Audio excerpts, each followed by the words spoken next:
What's going on, my fellow A-Plusers? Welcome back once again to a brand new episode of A-Plus Hero Report. I'm your host, as always, Adam Perez, certainly coming back once again with a brand new episode for you guys today. Listen, guys, for those of you who do not know, if you're new to the page, maybe you were here from Nerds of the Multiverse and now here for A-Plus Hero Report. Listen, guys, I am a huge Star Wars fan. I have been for quite many years. We actually, back on our other YouTube page, A-Plus Opinions, we actually did go ahead and do reviews for the entirety of season 1 of The Mandalorian. And I got to tell you, man, as a Star Wars fan, I absolutely loved it. With Kathleen Kennedy, Jon Favreau, and Dave Filoni have managed to pull together some of the talent that they've managed to go ahead and get behind the camera from season 1. Truly blew me away in its format and its storytelling. A little bit maybe disappointed with just the lengths of some of the episodes. I truly wanted more, but I thought it was just near perfection what they were able to go ahead and pull off for our very first own Star Wars live action TV series. So I thought Dave Filoni and, most importantly, Jon Favreau really knocked it out of the park. And I've been highly anticipating season 2. So to my surprise, I was thankful to certainly wake up once again today and have a Mandalorian trailer waiting for me, just greeting me with open arms. It was a fantastic start to my morning. Regardless, I literally watched it like first thing I woke up, my alarm went off, checked my phone. I'm like, oh, Mando trailer, I got to check it out. I literally was watching it. And at one point in time, I honestly thought that I wind up seeing Ahsoka Tano, only to come to find out that no, that's not Rosario Dawson. That is, in fact, Sasha Banks chilling out there in her dark cloak, being all mysterious and stuff. So I did have somebody correct me because I did post something on Twitter, but literally I watched it like first thing in the morning. So after watching it several times, I figured, you know what? Let's go ahead and talk about it, guys, because we are going to be reviewing season 2 of The Mandalorian here as well. So again, if you're looking for a place for your Mandalorian reviews, this is it, guys. You don't have to look very far. So hit that subscribe button along with that bell notification. So when we do drop brand new videos, you will certainly be notified. And before you know it, The Mandalorian season 2 is going to be here. It is set to stream, I believe, beginning October 30th. So we do have ourselves at least a good month before that even certainly gets here. Was that a month and a half? Yeah, it looks like Friday, October 30th. It'll be interesting to see how they go about the launch. I feel like some series like to launch one episode at a time. Some HBO Max series, I'm coming to find out, are launching like either full seasons or maybe like 3 episodes at a time. Also, I believe The Boys just did that for season 2. They dropped like 3 episodes the first week, and then after that, it's 1 episode. So I will be curious to see if Disney sticks to their release plan of 1 episode a week when it debuts, or if they're going to do something special this particular season. We'll go ahead and keep our fingers crossed. But, you know, the one thing out of this trailer, guys, there are a couple really great shots. The one thing that really stood out to me in this trailer, though, I think was the vastness of the universe.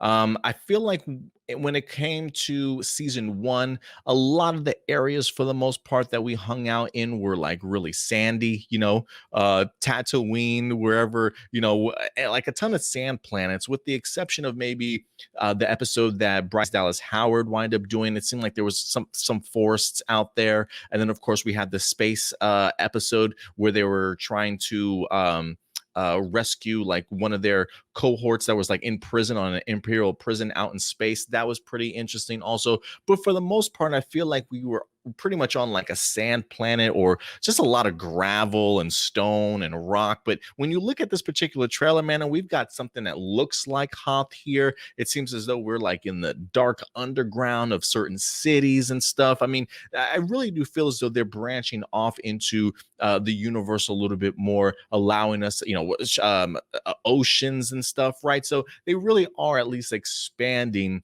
where they're at least taking this adventure for the Mandalorian and Baby Yoda. And it seems as though he definitely is trying to find Baby Yoda's home, if you will. Granted, I know it's not technically Baby Yoda, but everybody's calling that until we actually at least get its official name, hopefully revealed to us this particular season. But that's one of the things that really jumped out at me was the different environments, the different planets that we're going to be certainly going on for this adventure this season, and that really excites me. Like just one of the shots of Baby Yoda and Mandalorian, two shots actually. The one that we just showed at the thumbnail with them certainly on the snow planet, and then another shot of them on what looks to be like a ship with its crew getting ready to set up its sails and stuff to sail the ocean. I mean, it's really cool shots like that. I'm like, oh, okay. I'm really fascinated to see what worlds we're going to be visiting this time around. So that definitely has me excited, just the vastness of what this adventure is certainly going to cover.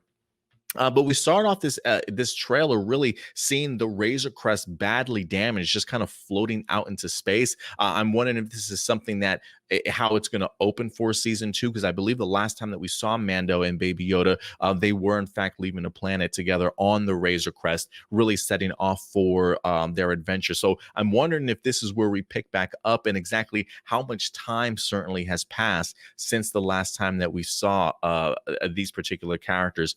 I love the fact that the armorer, the Mandalorian that we saw from season 2 with the gold helmet that was, I don't want to say blacksmithing, but I guess you can say that, putting together armor and things like that for some of the other Mandos. I love the fact that she's in fact narrating the beginning here of this trailer. I hope that we get the opportunity to see her again, honestly. I know that there were some rumors speculating that perhaps the person under that armor for the armorer could be Katie Sackhoff, who's supposed to be coming back and reprising her role, I believe, if I'm not mistaken.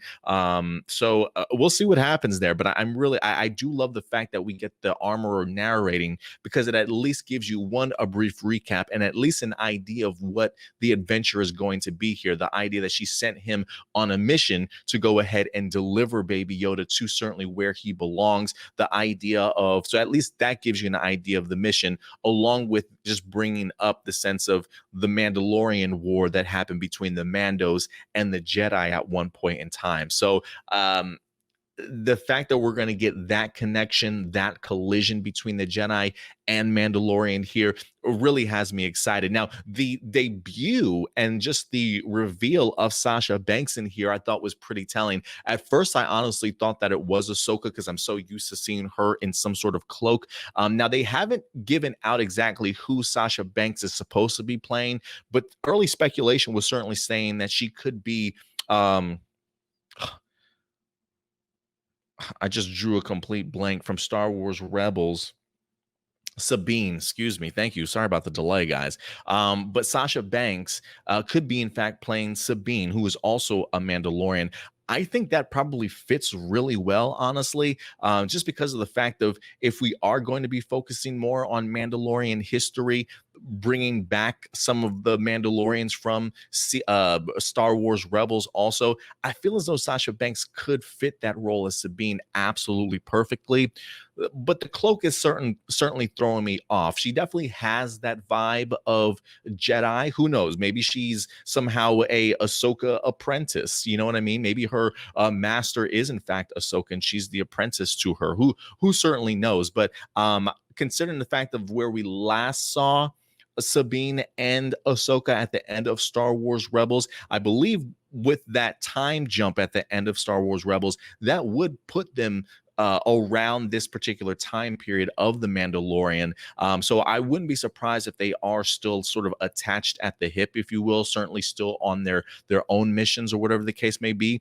So I would love for Sasha Banks to certainly turn out to be Sabine, but I'm perfectly all right if she ends up being somebody else. I just think it's cool that she's getting that opportunity to showcase herself, right? Like, I've never really known her to be that big of an actor, or really had that many sort of leading roles. But it kind of goes back to like Gina Carano and what she was able to do with the Cara Dune character. While I know Gina Carano's probably had more experience than, say, somebody like a Sasha Banks as far as acting goes, I do think that it is important that whoever is directing these episodes for Sasha Banks just make sure that they really contain it within her own world. So into what they know that she's capable of doing, right? I mean, the same thing with James Gunn and what he's been able to do with Dave Bautista as Drax, not asking him to do too much, but really continue to play sort of in his wheelhouse, if you will. And the same thing with Cara Dune. I think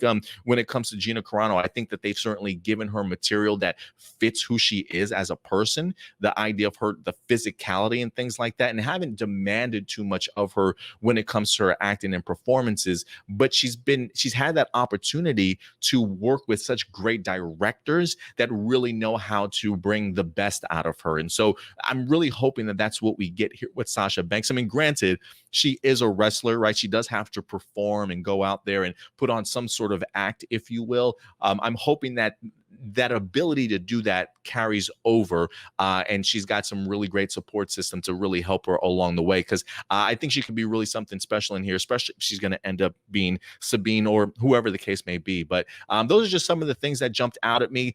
Great to see a little bit more of the Empire in here. One of the stormtroopers on like a speeder bike. I am surprised that we didn't get any any Moff Gideon, if you will, in here, or Dark Saber. But again, this is just the official trailer. I wouldn't be surprised if we at least get, and we got a month and a half before it comes out. I wouldn't be surprised if a couple of weeks prior we do get ourselves, say, like a second official trailer. I would be completely okay with that, honestly. But overall, guys, I truly love this this trailer.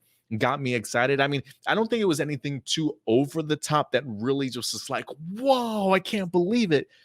But I think just my anticipation and my buildup for season 2, I'm just like, hey, whatever you want to show me, Disney, I absolutely loved it. But again, the vastness of the universe here, the armor narrative to really set the tone as to some of the adventure that we're going to see in here, the tease to Sasha Banks's character, because when they're talking or when that scene pops up, that is when the narrator and the armor is mentioning the idea of the sorcerers and the Jedi and things like that. So who knows? Maybe she is a Jedi herself, or maybe it's just referencing Ahsoka and what this adventure certainly holds for us.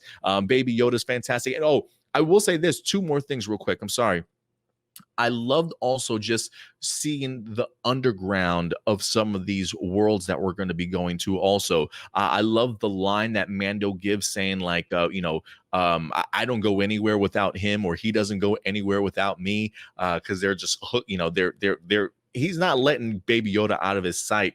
And the fact that we get to see like a mobster or underground boss or something like that sort of set up a trap for Mando, like at this underground sort of fighting facility. I was like, what am I watching? It was like UFC or MMA, but I don't want to say it was like that, because they did have like 2 alien creatures in the middle of there with like big old axes just trying to chop each other down and stuff, like competitive fighting almost. And I thought that was really cool to see that aspect of a Star Wars universe, like just that part of the underground world that I don't think I've ever seen anything like that besides like the Rancor pit and things like that. But I don't believe I ever recall seeing just like a ring and like actual fighting going on. I thought that was pretty neat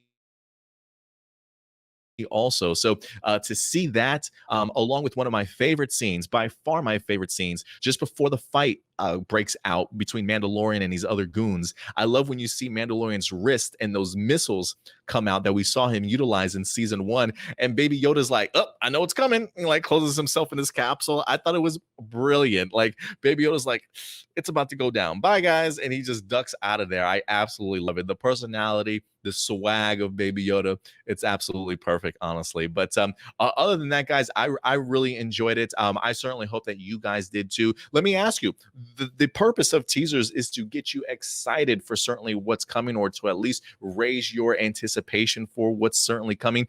Did the Mandalorian season 2 official trailer do that for you? Definitely go ahead and let me know, guys, because again, these are just my A+ opinions. At the end of the day, though, I certainly want to go ahead and know yours. So please let me know your thoughts in the comment section box below, ladies and gentlemen. And again, we will be reviewing Mandalorian season 2. So if you are looking for a place for your season 2 reviews, hit that subscribe button, ladies and gentlemen. But until next time, that'll certainly do it for us. We'll see you again later this weekend. Of course, you know, we've got our Sunday live episodes that go live every 11 a.m. Central Time, where we break down the entire week's news in Marvel, DC, television, and movies. So certainly join us then. So until next time, ladies and gentlemen, do us a big favor. Take care of yourselves, take care of each other, and of course, keep it A+.